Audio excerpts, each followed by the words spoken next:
Hi everybody, in today's video I'm going to show you how to edit videos without watermark in Kapwing. Kapwing is great for quick editing, but by default free exports may include a watermark. If you want a clean professional videos, here's how to avoid it. And the free plan usually adds a watermark. In the paid plan, Pro removes watermark completely. So first what you can do is open any of the web browser. In the top there's an address bar, type down kapwing.com and enter it here. And once you get into this interface, what you can do is you can simply go to this create new, or you can also go to one of the draft that you have edited already. So over here, once you get into this interface, what you can do is you need to select to this upgrade now on the left hand side here. Over here you can find this upgrade plan. You can go to this Pro, Business or Enterprise as per your preference as well. Over here simply go to this upgrade to Pro on the bottom, but you can also select to this Business, upgrade to Business if you prefer that, as I'm going to select one of this upgrade to Pro here. And you need to click onto this pay with the link. You can also type down your contact information. You can select the payment method here, and you can simply type down the details of your payment, your card information, your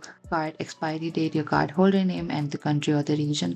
After that, you can simply go to this save my information for the faster checkout and type down your phone number here. And you can simply go to the subscribe, and that is it. Get access to the upgrade Pro version. And this is how you can avoid the watermark in the Kapwing video. If you have any queries or confusion, please comment down below and we will reach out to you very soon.